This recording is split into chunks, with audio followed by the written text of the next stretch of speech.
with us all through the day, or for a portion of the day where you've joined us. And we've tried, as you can see with the panels, to have a certain order to things. And so to us it made sense to end with Election Day itself and some of the challenges that election administrators face on Election Day. Even though we heard this morning that some of it can be alleviated by early voting, at least here in the mid-Atlantic states and most other states, we haven't given up on the idea of Election Day.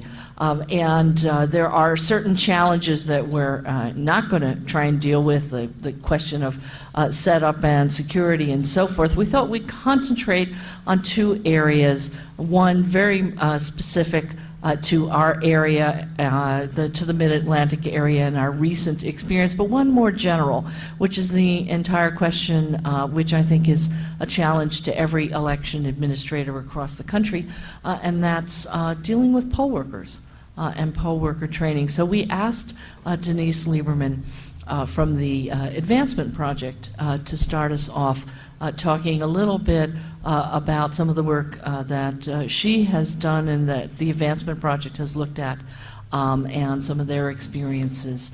And so I would like to turn it over to Denise. Thank you so much, Susan. You know, poll workers really are where the rubber meets the road, right? And I don't really need to tell this audience that, because you are right in the middle of the heart of it.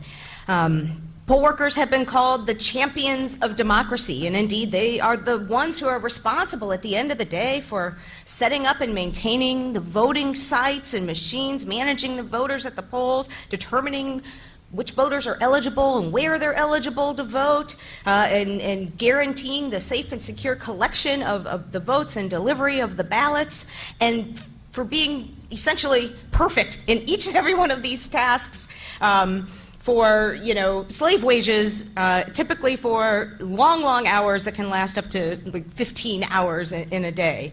And because of this, poll workers have also been called, unfortunately, the weakest link in the system. As many of you know, there is a severe shortage of poll workers. Election officials struggle with effective recruitment, training, assessment, and retention of poll workers. Estimates are that 2 million poll workers are needed to run a national election. Right? And we heard the number that Dean has to recruit in Los Angeles County. I mean, that sent my head swimming.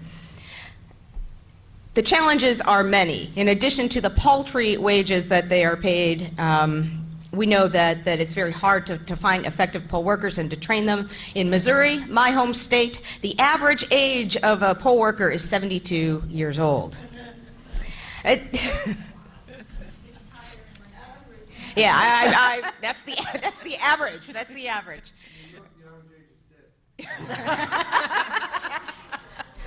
Oh, not now.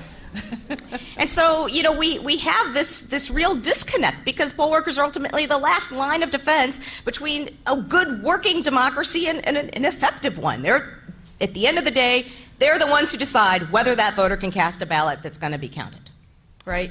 And so we have the challenge of effectively working to recruit, train, assess, and retain good poll workers.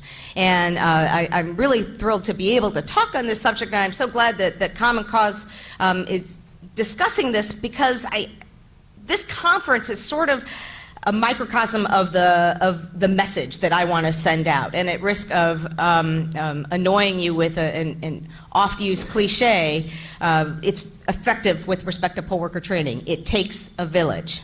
This is the one area of election administration where I think effective collaboration, multidisciplinary collaboration among state election officials, local election officials, advocates, and community members can really make a difference into closing that gap and making the system work more effectively.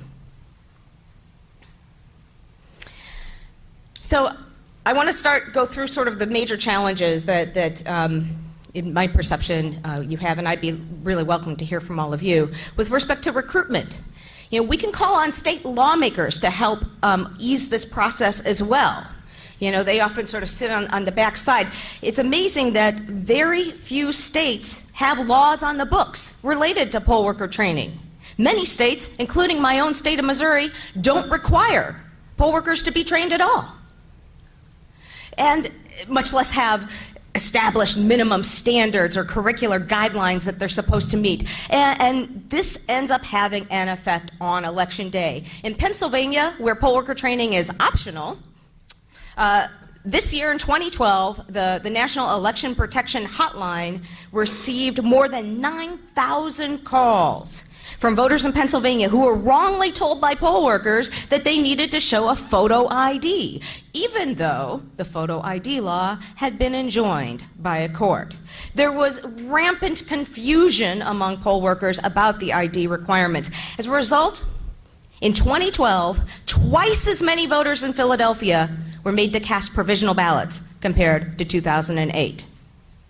So the impact of ineffectively trained poll workers is real, and it results in eligible valid voters not having their voice heard.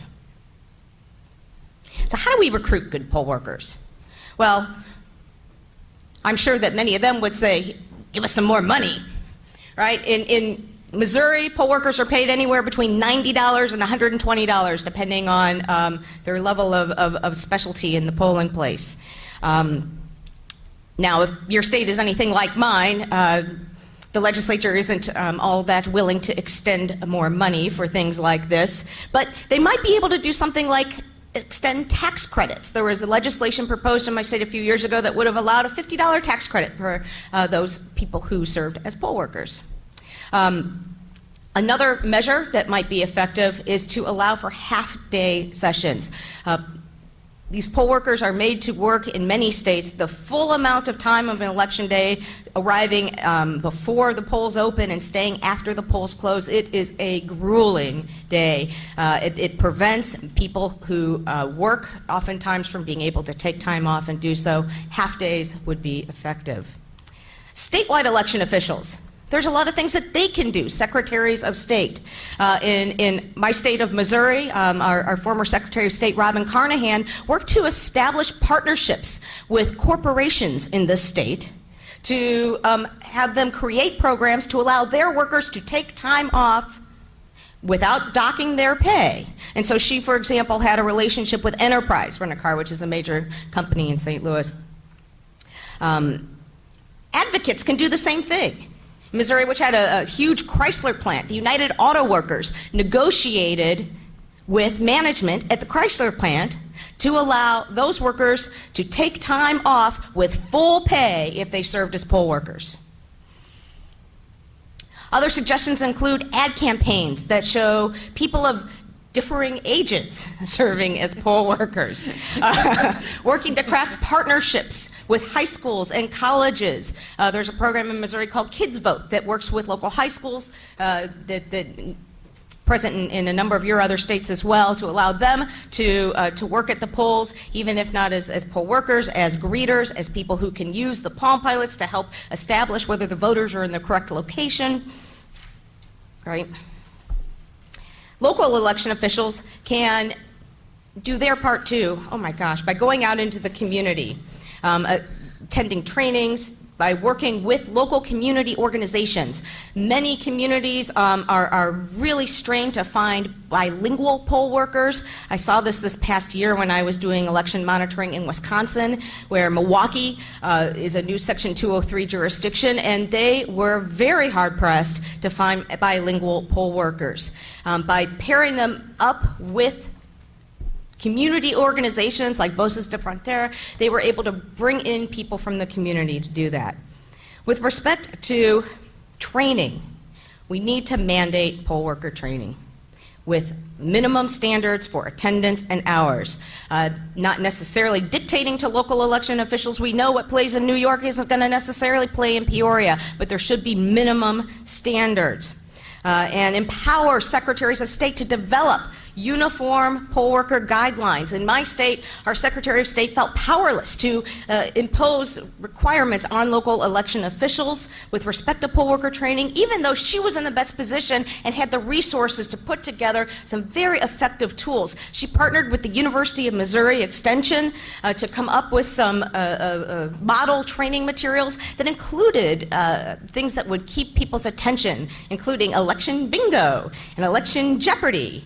And various jurisdictions have come up with their own effective ways to keep people's attention. Use of role-playing is very effective. It's very important with local election officials who are establishing their poll worker training to be sure to include the most troublesome areas in training, which sometimes is a challenge. Sometimes they want to shy away from doing that. Here's one example. One area where we have found in our review of poll worker training materials and attending poll worker trainings across the country that's extremely lax in many places is use of provisional ballots. It's a complex area for all of us. It took me years to understand provisional ballots. When you don't have mandated poll worker training and when you have short poll worker trainings, this is a very difficult thing. And in many places, election officials just don't want to deal with it. At one training I attended in Kansas City in 2008, the only coverage they gave to provisional ballots was they handed poll workers a lifesaver, a piece of candy, and said, here's what you need to know about provisional ballots. Anytime you don't want to know what to do, you give them a provisional ballot. They're your lifesaver. And afterwards we went and we said, well, why did you do that, especially in a state that rejects provisional ballots that are cast in the wrong polling place? Why aren't you directing your poll workers to tell people to go to the right place? And they said, oh, that would just make them upset. We don't want to do that, right? Things like that, things like dealing with voters who move that are perennial problems have to be covered. And advocates can help in this process. I was part of a poll worker training in St. Louis, for example, that I was allowed to help give part of the presentation. Our partners from Paraquad, a disability rights organization, were asked to come in and give part of a presentation related to accessibility issues. And members in the community can help ensure that the polls are covered. Our partners, some of our staff in Florida are working with partners who have created an adopt a polling place in certain communities where they engage people in particular communities who commit to filling up the staff at polling places in their communities, both by serving as poll workers or by serving as translators in places where there are inadequate number of bilingual poll workers. With respect to Election Day troubleshooting, it's very important to have adequate numbers of phone lines. In St. Louis County, for example, poll workers have to call the same number that the public has to call at the election authority if they have a question about a voter's eligibility. St. Louis City has a dedicated phone line just for poll workers that goes directly into their command center. Having handy-dandy useful tools like a poll worker palm card. This is one that Advancement Project produced. There's copies out in the front. Helps put a complex area of law in easy-to-read format, sort of right in their hands. In Missouri, the Secretary of State decided to publish her own palm cards and provide them to every single election jurisdiction in the state, every polling place, with the mandated other materials that she provided to them. These sorts of resources can allow poll workers to effectively troubleshoot. Finally, afterwards, assessment and evaluation. It's very important to poll the poll workers. Ask them what their experiences are. Ask them what worked for them and what didn't, and publish those materials. Our Secretary of State in Missouri had done so over a series of elections, and not only did she publish a report, but she included an appendix that had every poll worker's response. So we were able to see exactly what they said. And even if the local election officials didn't necessarily read them, we were able to take that and analyze it and through advocacy and through community partnerships, go and make policy recommendations. So I'm going to stop there since I believe my time is up and turn it over to the next speaker. Okay, thank you very much. So we're going to shift gears to another set of Election Day challenges, and that is unexpected disasters. And in this instance, we're going to use New York as a model to talk about. I think many of the people in this room are very much aware, often firsthand, of the impact of Hurricane Sandy on New York City and New York State's election process for the presidential election. And we're very lucky today to have Valerie Vasquez, who is the Director of Communications for the New York City Board of Elections, who's going to be sharing with us what the challenges were, which were enormous, which the New York City Board faced in actually running an election when part of the city didn't even have power, and how their advanced preparation worked to deal with those issues. So, Valerie. Thank you. Thank you, Susan. I am actually here on behalf of the board's executive management, Dawn Sandow and Pam Perkins, who are actually in Albany meeting with our with our elected officials regarding the board's legislative proposals. I'd like to begin by thanking Common Cause and the Columbia School of International and Public Affairs for having me today. In terms of our preparedness prior to Superstorm Sandy, upon learning of the approaching storm, the board began to develop and implement a contingency plan on October 27th.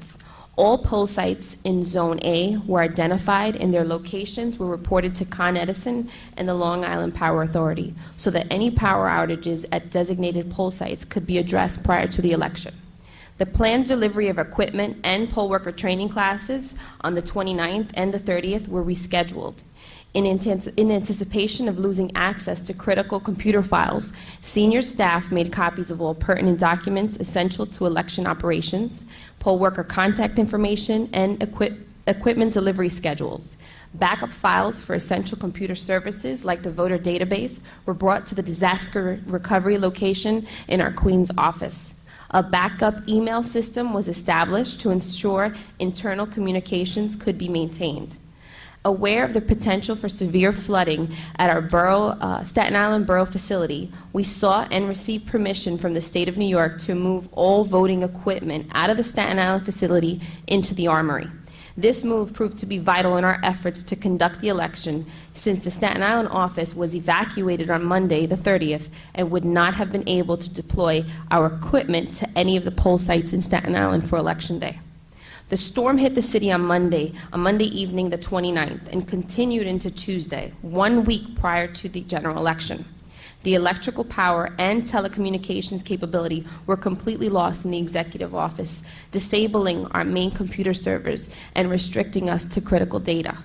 The Manhattan office was similarly affected due to loss of power, but our dedicated members of our staff reported to any borough office or voting machine facility they were able to get to, allowing the agency to resume some operations on Wednesday morning.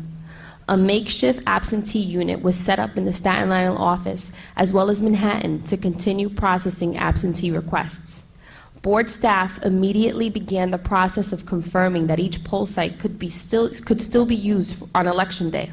This proved to be quite difficult due to the damaging effects of the storm.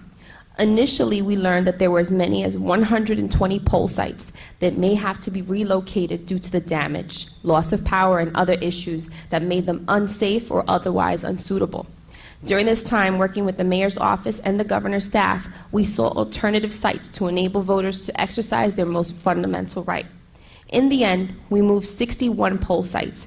We rescheduled deliveries, reassigned poll workers, and notified voters, all within 1 week of the election. Once all poll sites were confirmed, our poll site locator on our website was updated. Newspaper advertisements, both in citywide and local newspapers, were placed. We notified community groups, community-based organizations, good government groups, and media outlets in an effort to inform voters of these emergency poll site changes.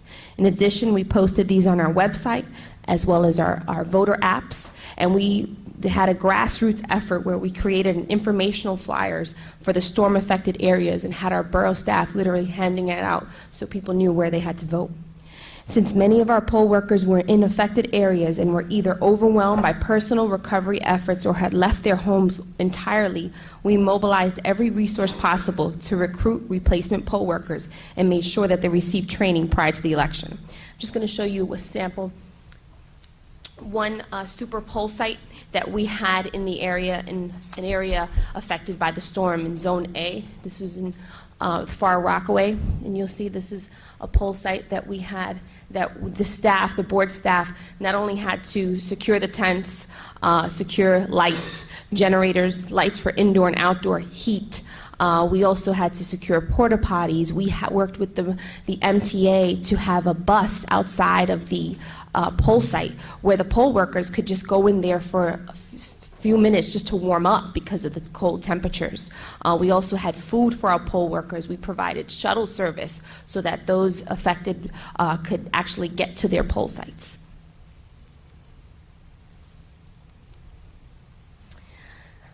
Expecting a larger than normal turnout for the 2012 general election, the board ordered 250 affidavit ballots for each ED. With over 5,200 election districts in the city, we had more than 1.3 million affidavit ballots printed.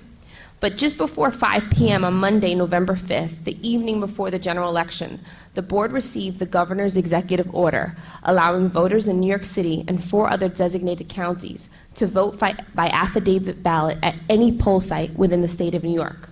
The last-minute nature of this order left us with very few options to communicate the executive order to our 36,000 poll workers. The order was posted on our website, emailed to elected officials, and all borough offices made copies to distribute to their AD monitors to ensure delivery at all poll sites. In addition, the board received over 60,000 additional affidavit ballots. We printed them in-house. The board received and fulfilled over 120 requests from poll sites requesting additional affidavit ballots. The first request we received was at 8 a.m. on Election Day. The board received over 300,000 affidavit ballots for the 2012 November general election. By comparison, we'd had fewer than 190,000 affidavit ballots for the 2008 general election. Running an election in a jurisdiction as large as New York City is challenging and involves thousands of logistical tasks prior to Election Day. Superstorm Sandy compounded our usual challenges. The following are a list of some of our lessons learned.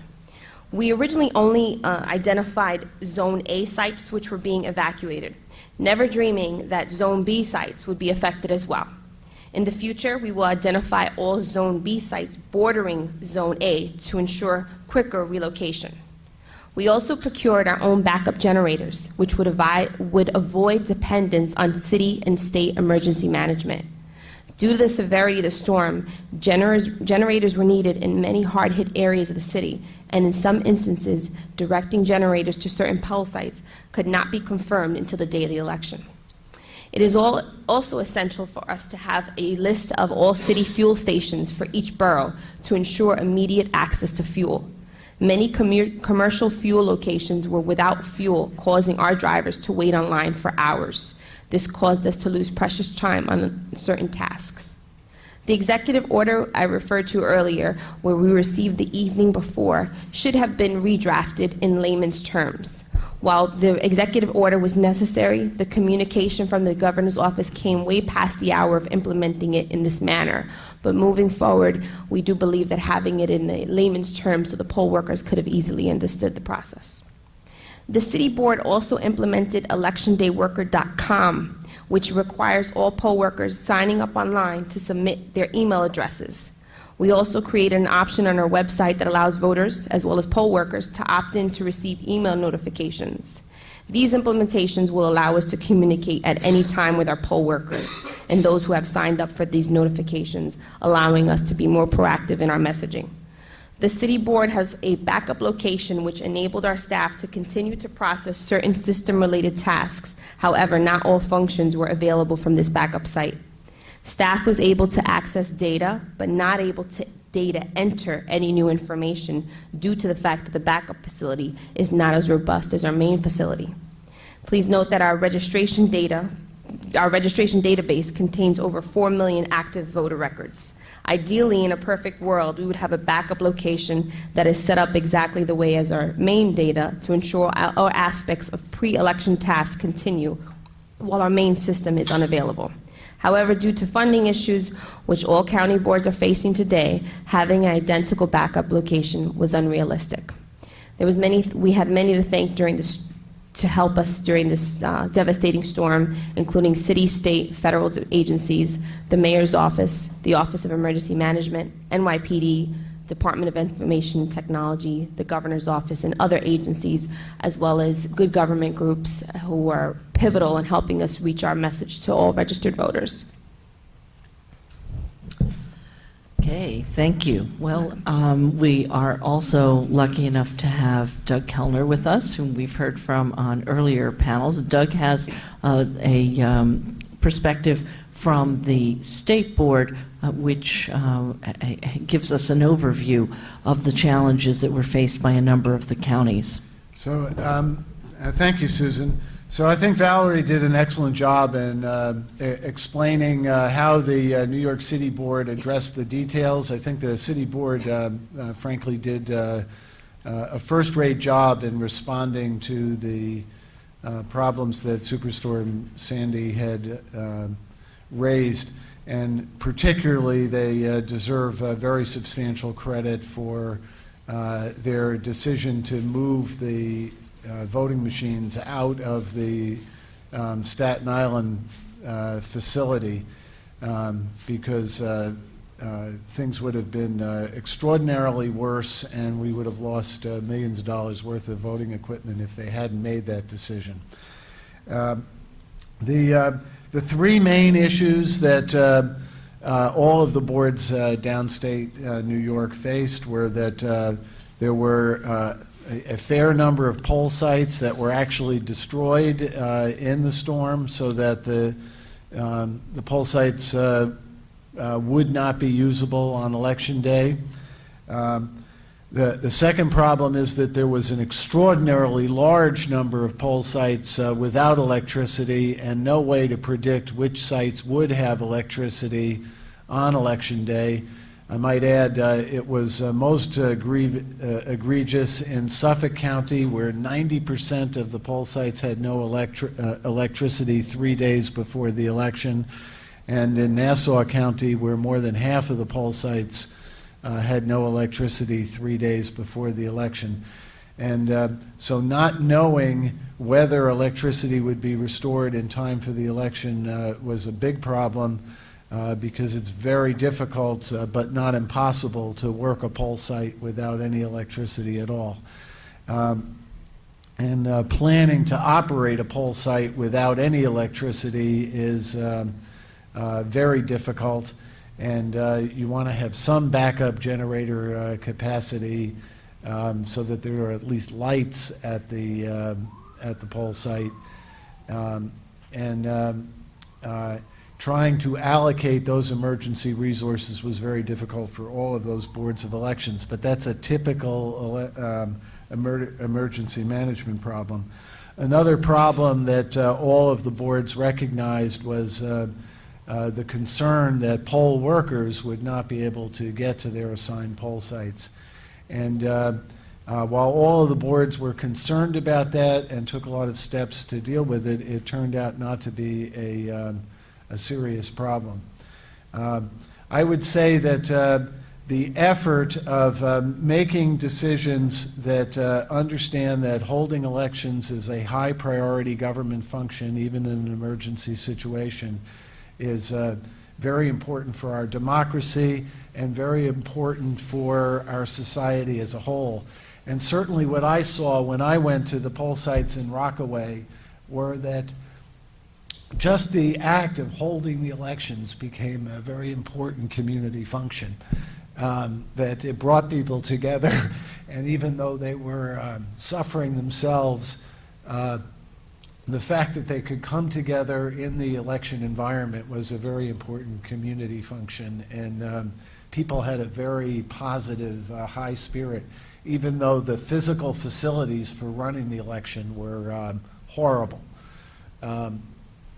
And certainly the poll workers who spent their 16-hour day at an unheated poll site deserve a lot of credit for that. One of the things that helped the New York City Board in having good emergency planning preparations was the experience the City Board went through on 9/11 in 2001. That was primary day in New York City, and so those of us who were responsible for running that election had very difficult decisions to make without a whole lot of information. And I still recall the decision to shut down the election in Manhattan when I was the Manhattan Commissioner as the single most difficult decision that I've ever made as a government official, because I knew that shutting down an election was an absolutely egregious decision, and that if it was the wrong decision, there would never be any forgiveness for it. Now, it turned out to be the right decision, but you don't know it at the time it was made. And those of us who participated in that felt that concern greatly. So to the extent that you can work out procedures in advance, it's very important. And one of the things that we did immediately after 9/11 was to write out into the poll worker manual the instructions for the poll workers on how to deal with an emergency situation. And it's only a paragraph, but the idea was at least to give the poll workers guidance. If there's a fire or some other life-threatening situation at their poll site, especially if they're out of contact with supervisors, that they can at least have some guidance on how to make the right decision as to what to do with carrying on the election and preserving the integrity of election materials if they have to shut down the election. That's my biggest comment on election planning for emergencies. I just want to add one additional thing, particular for the New Yorkers in this room, is that while I think the City Board did a great job in their dealing with the emergency in getting all their poll sites open and getting an election going, New York State adopted a regulation as part of the implementation of its ballot scanning regulations that requires that all poll sites be staffed so that lines do not exceed 30 minutes. And the New York City Board did a terrible job in implementing that regulation, and I'm going to keep reminding everybody about it because it's not going to be an issue again until 2016. Presidential elections in New York City have considerably higher turnout than all the other elections. We're not going to have a problem this year with the staffing of the polls for the primary or even the general election, because the turnout in a mayoral election year is only a fraction of what it is in the presidential year. But come 2016, we need to get everybody in New York City to get the City Board to focus on the logistics of running an election for the turnout that we can anticipate in 2016. And that means having adequate poll workers at the time when the lines are longest, having poll sites that are large enough that they can accommodate those lines. And we need to keep it on the agenda now so that it's not news that this is an issue in 2016. Okay. Before we switch away from New York, I did want to share some of the experiences which we had at Common Cause, because we were able, with some unexpected emergency funding from a funder, to send canvassers in to the evacuation shelters on the day before the election. Unfortunately, before Governor Cuomo decided finally to sign the order that we have been asking him to sign since all through the weekend. and just basically letting people know that the election was indeed going to happen. It turned out to be a activity which every single person who canvassed, and the canvassers put in 6 and 8 hour shifts, and we went to every single one of the 11 evacuation shelters spread throughout the 5 boroughs of New York. Every single canvasser said to us it was one of the most satisfying experiences they ever had, because people wanted to know what was going to happen with the election. It was very reassuring to folks to hear that the election was indeed going to go forward, and that there might be provisions made. And at Common Cause New York, we received countless phone calls from people who had been displaced outside of the city, some of them quite frantic. How am I going to be able to vote? I'm not going to be able to get back to New York City. So while the governor's order was late, we believe that it was absolutely necessary, and the timing was a contrast to the experience of election officials and the election administration in New Jersey. And I hope after we hear from Dean, if we do have any of the election administrators from New Jersey who were here earlier, if they are still here, that they can share their experiences of dealing with Superstorm Sandy, because they had a different administrative setup. So I'm very happy that we have Dean Logan with us from Los Angeles. So we have the two ends of the 2 coasts and the 2 largest jurisdictions for elections, and we'd like to hear from Dean. Great. Well, thank you, Susan. I wanted to start by saying, as an election administrator, those of us around the country who were preparing for our elections and watching what was happening here at the time of the superstorm and the days before the election, it was surreal. And an election under, I don't know that we ever have elections under ideal circumstances, but under the best of circumstances is still a very difficult and complex undertaking. There are so many potential points of failure, and to a certain extent it is like managing an emergency in terms of reacting and responding. So to have layered on top of that the public safety concerns, their own personal family and well-being concerns, I just want to say that my hat's off to all of the officials in New York, New Jersey, Maryland, and also thinking back to Louisiana during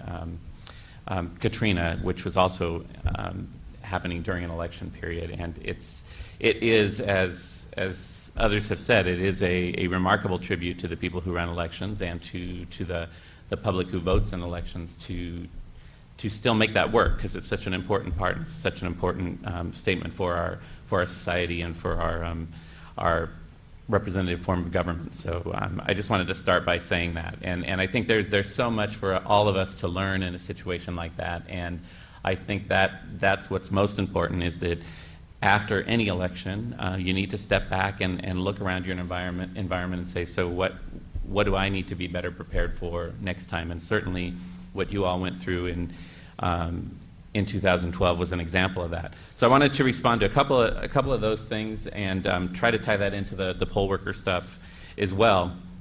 One of the things that stood out for us in California, and I think this is probably the case in many states, watching from afar what happened here, is that we also had voters who were affected by Hurricane Sandy. We had voters who were out of town on business in areas that were affected, who were unable to get back home. We had college students who were in universities who were in these states. We had people who left their homes in our county to go take care of family members and friends, or business obligations in those areas affected. And here's the lesson to be learned from that, is that in the states where things were affected, there was at least a procedure for the governor or the Secretary of State to step in and declare an emergency and to allow for emergency procedures to be put in place. At least in California's case, and I suspect this is true in many states, there were no provisions in our state law to allow us to take extraordinary actions for our voters who were affected by Sandy. And so that's something we're trying to address right now. I had voters calling. It was one of the more difficult things for me on Election Day was having voters call me from New York who said they were, here taking care of family members, and they were taking the time to call me to figure out how they were going to be able to vote, and there really wasn't a solution for them. Arguably, there was some controversy over whether we could provide them with a blank ballot through an email or through a fax, and that was sort of irrelevant, because even if you got it to them under our state law, you couldn't count that ballot unless it was back to us by 8 p.m. on Election Day, so there was no provision to deal with that. So we have a bill pending in the legislature right now that would address that, would allow for our governor and Secretary of State to react to a declaration of emergency in another state to allow us to at least extend the period for the return of a ballot 3 days beyond Election Day, and to allow for a postmark provision. I'm not sure that does enough, but I think it's an important first step, and I think it's something that, again, many states probably need to look at. Similarly to that, we have a process like that in our state law. We often have elections during the fire season in California, so we already have a provision in our state law that says if you're out of your county, working with the fire department or the Forest Service in response to fires, that we will set up polling places, remote polling places at those emergency operations centers, and we will get your ballot back to the county where you're registered to vote. So we have in LA County had that experience a couple of years ago, where we actually went out and set up polling sites at the fire camps where they came to sleep and to have their meals, and that was really satisfying to be able to do that, and important to be able to do that. Beyond that, I think with regard to emergency response in general, I think there are some key things to, again, look at the experience that happened in 2012 as we're looking at the future of voting in this country and the types of equipment and the types of procedures that we use. We have, by and large, made the elections process on Election Day so extremely complex that, again, it's already the equivalent of emergency mitigation. So to try and imagine how you can have a plan in place to address the supply needs, the electrical needs, all of that is really quite extraordinary. So we're in the process in LA County of going through a very prolonged process of identifying and developing a new voting system for LA County, and this is one of the things that's in our principles and at top of our mind as we go through that. I mean, we're fortunate right now. We have a very outdated voting system, but it's not power dependent. It's fairly agile. I mean, if we have to, we train poll workers how they can set up a polling place outside. If they can't get into their polling place, we can relatively quickly move a polling place in the event of an emergency on Election Day. The more complex voting systems get, the more difficult it is to do that, and it's something that we have to pay attention to. And simply having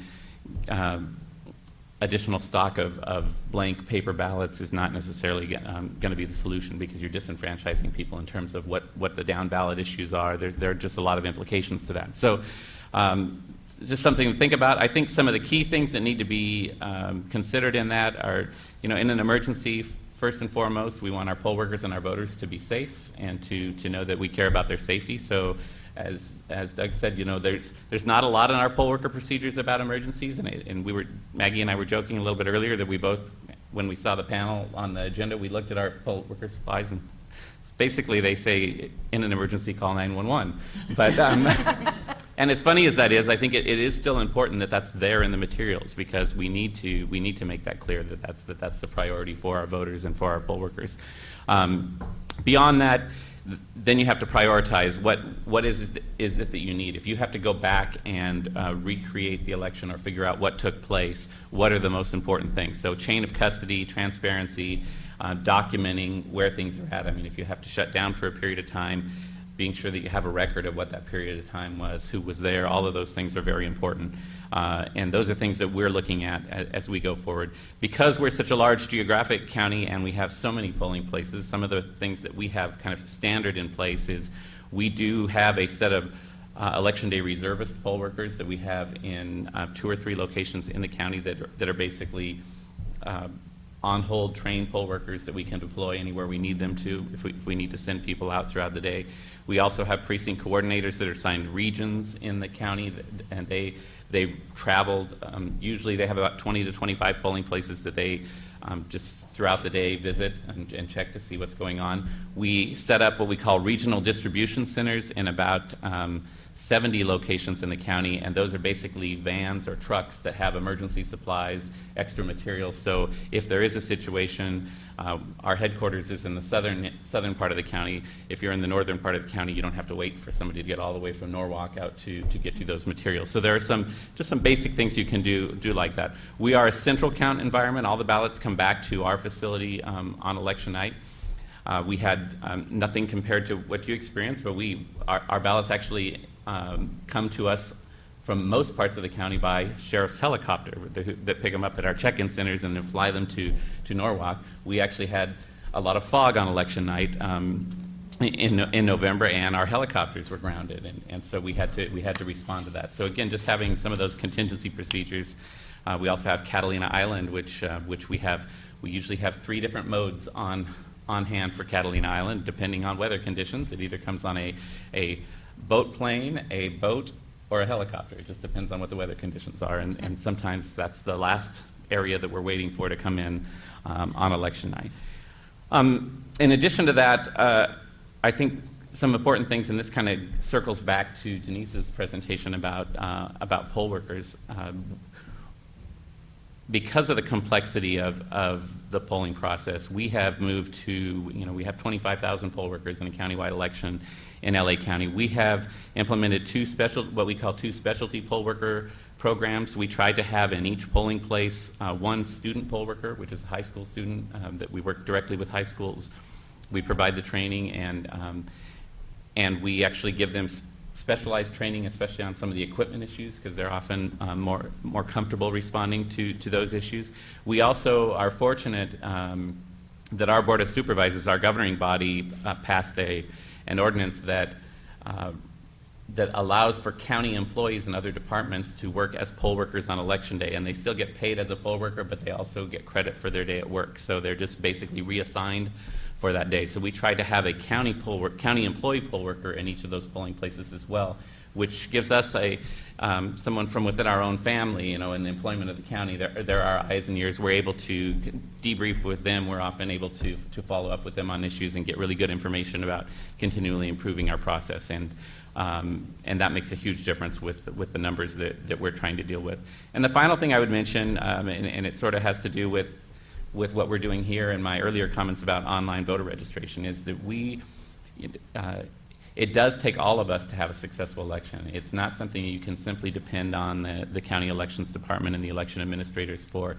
It's a process that belongs to all the public. I say this all the time, that the elections process in LA County is not my process. It's not my department's process. It belongs to the voters of Los Angeles County, and it is a partnership. And so we have a number of organizations similar to what you were talking about, the poll monitoring programs that go on, the political parties that send out observers on election day. And we figured out a few years ago that they're going to be there. They're going to be visiting our polling places. And when I have 5,000 polling places, I can't have my eyes and ears at every one of those polling places. But many of the organizations that are doing poll monitoring are going to be there. They're going to be there when we're not there, when our coordinators are not there, and they're going to see things, and they're sometimes our best source of a first notice of something that's going wrong on election day. So we've set up a poll monitoring program where we have a specific phone bank with numbers that are only available to those poll monitoring groups. We do a training for them. We tell them we're very transparent about it. We say we know many of you are going out to observe specific activities. So there's some groups that are observing compliance with the bilingual poll worker program, others that are checking for compliance with the disability access type of thing, the voting integrity groups. All of those have their specialty areas that they're looking at. Many of them plan to do a report that they send not to me but to our Board of Supervisors after the elections, and we're fine with that. All we ask is that on election day, when we kind of take the TSA approach, if you see something, say something, call us and let us know, because the earlier we know about something, the quicker we can respond to it. please go ahead and write it in your report and send it to whoever you need to send it to. We're not asking you to come over to our side or anything in that respect, but it does enable us to have a whole army of additional people out there that are a resource to let us know what's going on Election Day. And so I think those are the things that I wanted to highlight. Oh, I guess the last thing is that we do have an offsite. We do have a very modified, very small scale offsite location that has a complete setup to do central tabulation. So if something went down, if we had an emergency at our headquarters and we had to continue to do ballot tabulation on election night, we do have the ability to set that up somewhere remotely. It would take a very long time to count because it would be a much smaller operation. It would take some time to get that set up, but it would allow for us to have continual processing of ballots on election night until we had our unofficial final. Thank you. So before we open for questions, there are two areas. One, do we have anybody from New Jersey Election Administration who stuck it out, who can contrast? Yeah, I think Gary had to leave. Yeah, I did tip him off, so that was not my smartest move. And then, of course, we have another state that had to cope with Superstorm Sandy, but they have a different situation because I understand that Superstorm Sandy had some impact on early voting in Maryland. Ross, do you have anything to add in that regard? Just a lot of the same issues I think that other people brought up. I think with early voting, there's so much fewer locations that had to be addressed that made it easier to keep track of what resources they had in case of power outages and things like that. And I think also because the storm wasn't as bad in Maryland, we were able to really kind of focus those resources on the election process as opposed to other emergencies. So we had a relatively transition. Now, some counties in Maryland that we've spoken to at Common Cause as part of a report that we're going to be issuing in the next 2 weeks on selected experiences of early voting told us that they had longer lines before Superstorm Sandy for early voting, and that when they went out and asked, why are you here today, the voters, most of the voters said, well, I'm concerned that the election could interfere with Election Day, and so I want to vote early to be sure that I get to cast my ballot. I think that was definitely an impact. We can only expect the early voting to go up towards the end, not at the very beginning. So I think that was an impact. And also, to Dean's point about, since we were under an executive emergency order the whole time, our governor was able to issue an order saying that anybody who was out of town because of the storm, be it utility workers or assisting a family member, could request an absentee ballot up until I think it was the Friday night before the election. So we already have an extended, we have a postmark deadline in Maryland, so as long as it's postmarked on election day and received by 10 days after the election counts. So that was, the back end wasn't an issue, but extending the deadline was we were able to accomplish. One last story before I Just on the question of voting in Maryland, I spoke to Judith Brown Dianas, and she stood in line for 7 hours. And part of the reason was that her daughter said, Mom, you gotta, you're always talking about access, you have to do it. But the other part of the reason was the storm was coming the next day, and she wanted to, so 7 hours on Sunday prior to the storm hitting, and we wanted to because people were concerned about what the storm was doing. But they had early voting, so they were able to address that concern. A story from Election Protection in New Jersey. The law firm that was helping to staff the Election Protection Hotline received a call from somebody who said he had 4,900 people who needed to vote, who were displaced. And it was obviously bucked up to the supervisor, and the supervisor said, well, can you explain who these people are? And he said, they are the emergency workers. And she said, well, how many of them are from New Jersey? And he said, oh, about 2,700. And she said, where are the others from? And he said, all the 49 states. She said, oh, come on. He said, yeah, Alaska and Hawaii as well. So hearing Dean talk about the need to make provisions statutorily for your people who are out of state, I think California's got a good idea, and that's something that we should be thinking about. So let's open it up for questions. Hi there, Matt Wagner, registrar from Fairfield, Connecticut. We also had a little bit of a to-do with Sandy. We still have a few hundred residents who are displaced. But one of the biggest situation for us on election day was the amount of media coverage about voting provisions in other states. People came into our office asserting that they had the rights that someone in New Jersey or New York did. And so, I don't know to what extent boards of elections and such communicate with one another on a state-to-state level, but coordinating so that there's some uniformity in emergency procedures, I think would be really helpful. Yeah. I mean, New Jersey's situation was very different because the governor issued his emergency order, and the election administration dealt with the some of the challenges by executive order on Saturday. And as you've heard, Governor Cuomo in New York waited until 5 o'clock on Monday. Hi, I'm Dara Lindenbaum with the Lawyers Committee. First, I want to let you know Alabama is also another state that has a bill pending for first responders, so it's another good thing in the wave.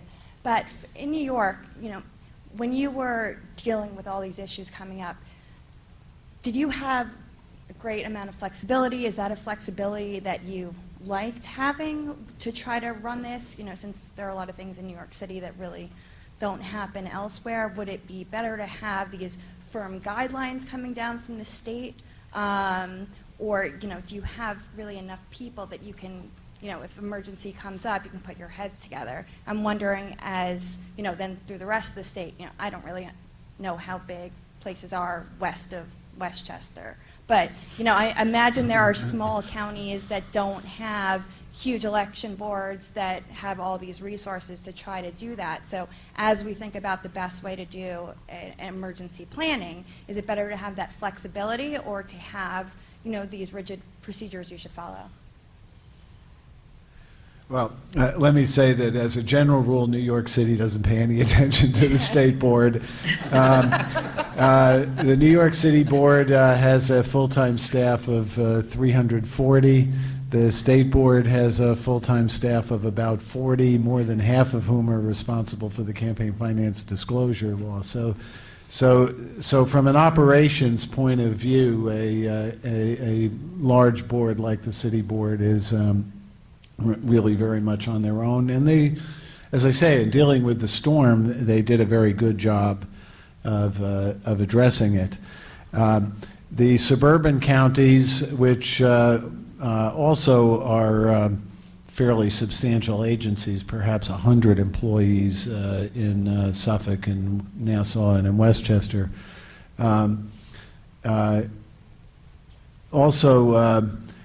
They responded in very different ways, but they were also fairly good at dealing with it on a local basis. The major issue for the state board was to be the link with the governor's office and the statewide emergency management in order to divert resources that were necessary in order to get the elections process going. And I think that worked out very well for those who were flexible and understood that there were pecking orders that they fit into and that they couldn't just bang their fists on the table and say, send me 50 generators, without explaining why they needed 50 generators that could have been used for hospitals or senior centers or other reasons, so that the governor's office could properly prioritize resources. The key thing is planning in advance and knowing what the rules are. And so, calling 911 alone is not really enough, because sometimes you can't call 911. And I can think of at least 3 or 4 local situations that have happened after 9/11, where inspectors had to make decisions about running elections under emergency conditions without being able to make contact. And I think it was good to at least have a couple sentences to give them guidelines on how to do that.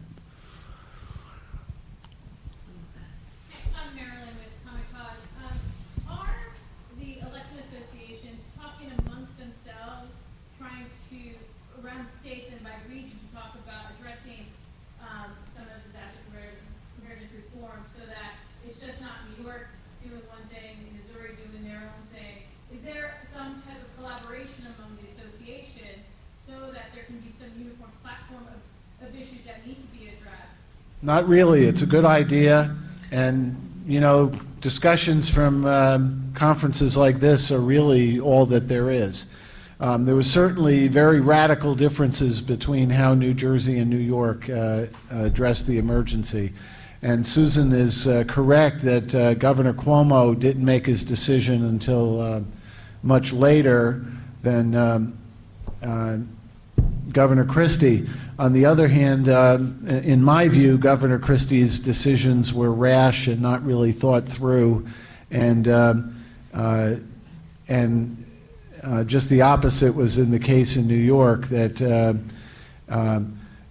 the ultimate decision that Governor Cuomo made empowered almost 300,000 more people who were able to cast provisional ballots without going into some of the things that Governor Christie had done in his executive order, which proved to be very unworkable and give voters a wrong-term impression. And I'm speaking specifically of allowing people to return their ballots by email, which as soon as we saw that that's what they were doing, first I was making inquiries. I had actually called the chief of the New Jersey Elections Bureau, who never returned my calls, but to get the details of just how they were going to do it.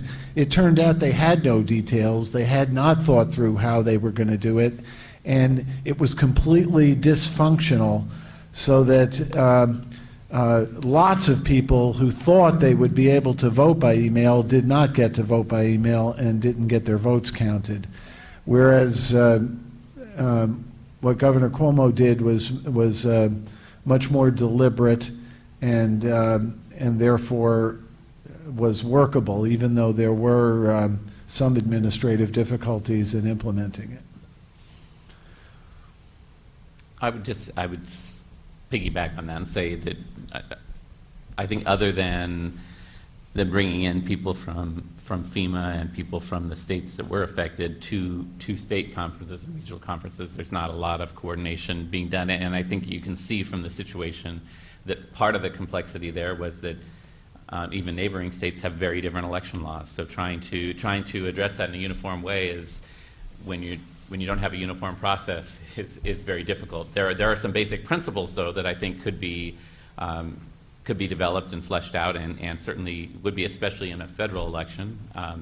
And not to throw out another controversial statement, but I mean, I would argue that would be the kind of work that an effective Elections Assistance Commission at the United States level could help address. But we all know that during the hurricane, there was no effective Elections Assistance Commission at the federal level to provide that guidance or even to be a voice for such coordination, and that's unfortunate. One last question. Hi, I'm Ben Hovland with the Fair Elections Legal Network. I was wondering I know there's a lot of variation in state laws, and I didn't know if any of you were familiar with anyone that you would say stands out as having exemplary sort of statutory provisions around emergency balloting, one, and then secondly, if you could comment about the potential for extending the federal write-in absentee ballot to domestic use instead of just for overseas and military voters in emergency situations. Go ahead, Dean. Well, as we drop that hot potato and moving on. On the statutory question, I don't think there is a model set of statutory provisions for emergency procedures. The latter point's a really good one. I mean, I think it's something, again, that's something that could even be looked at through federal legislation. I mean, there's a lot of other things on the ballot during the year, and but then states could decide how to handle the rest of that. And there are many states that, for the federal write-in ballot, do count down ballot issues if they're included, and some states that don't. So that could be addressed that way. I think that's an interesting idea. Adrian, do you have one last question? Shall we have you be the last question? Well, I wanted to bring it back to poll workers. Okay, go for it. I think we all agree that that's the weak part of the system.